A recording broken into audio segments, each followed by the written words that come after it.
Rapp Motor and Werke was formed on March 7, 1916 as BMW Werke, a company that primarily made airplane engines. In the century that followed, the company set records for altitude and speed, redefined an entire segment of the market, and dominated on racetracks around the world. Oh yeah, and it also built its very own Lamborghini and erected a 22-story homage to car engines to celebrate the company's big 100th birthday. First we took a look at the all-time best BMWs from the past 10 decades. Then we dug deep and found a whole bunch of things you probably didn't know about BMW.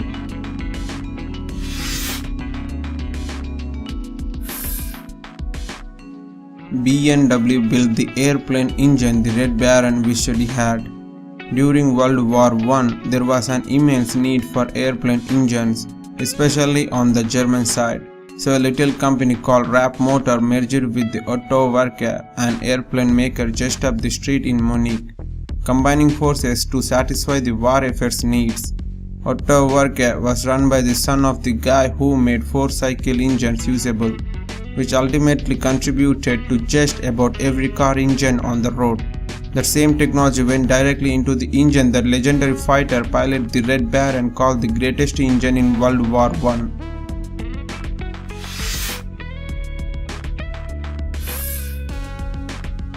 BMW's headquarters is a gained homage to its 4-cylinder heritage. While the highest performing BMWs from the past few decades tend to rely on 6 cylinders. So much of BMW's legacy revolves around outstanding 4-cylinder engines that in the 1960s. An Austrian architecture professor designed BMW's global HQ to pay tribute to the 4.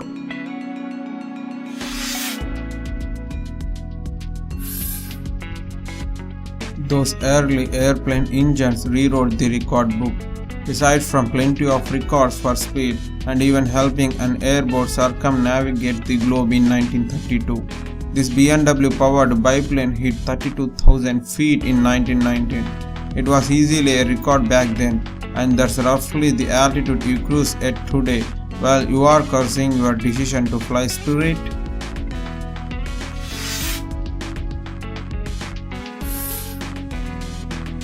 Everyone thinks the iconic logo represents a spinning propeller.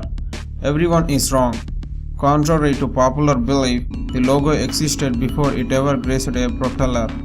Call it a bloody brilliant piece of marketing, call it a badass design that tricks the eyes, but don't call it the origin of the BMW roundel.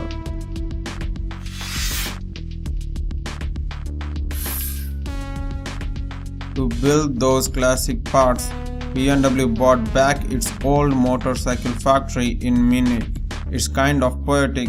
If you think about it, they're gonna make a ton of new old parts for BMW Classic inside a classic BMW building.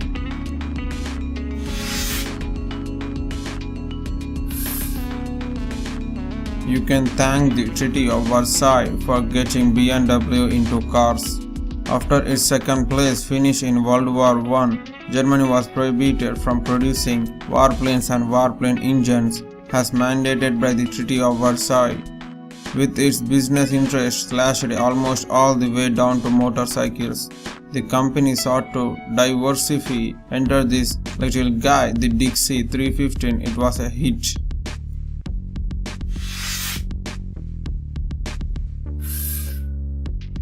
It didn't even design its first car though. The Dixie was actually an English Austin. In America, Bantam built the same car. In Japan, it was a Datsun. Austin designed and built the chassis to be used under license around the world, and several companies jumped at the chance to avoid the inherent development costs associated with the making a car. That said, BMW's first dealership in Berlin was much nicer than its global competitors.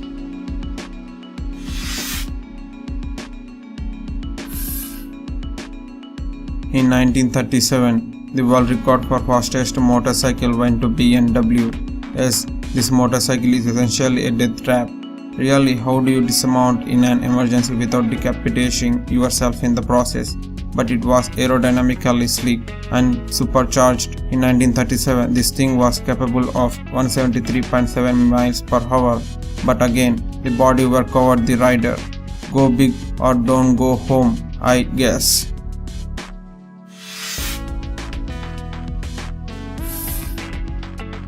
BMW was on the forefront of aerodynamics almost since the origin of the term. This 1940 328 Kamm coupe, named after the father of German aerodynamicist Honorable Kamm, was decades ahead of its time. Aerodynamically, if it looks familiar, that's because Shelby American Inc. employed the same principles to make the Cobra Daytona coupe in the mid-1960s. Essentially, by chopping off the rear end, you can increase the straight line speed by north of 30%. A big deal when you are racing across Italy in the Mille Miglia. It's called a comeback, and plenty of cars today, from Precis to Corvettes, still use the principle.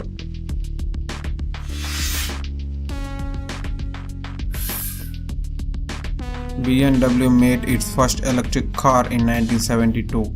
Although overshadowed by the atrocities of the Munich Olympics in 1972, BMW debuted an all-electric version of its popular and tremendously important in its own right 1602. It used 12 batteries and could drive for up to 19 miles at a time. It was an exercise in engineering rather than a marketable product, but considering it had less than 50 HP, that's probably just as well. Thanks guys for watching this video. I will back with the next one.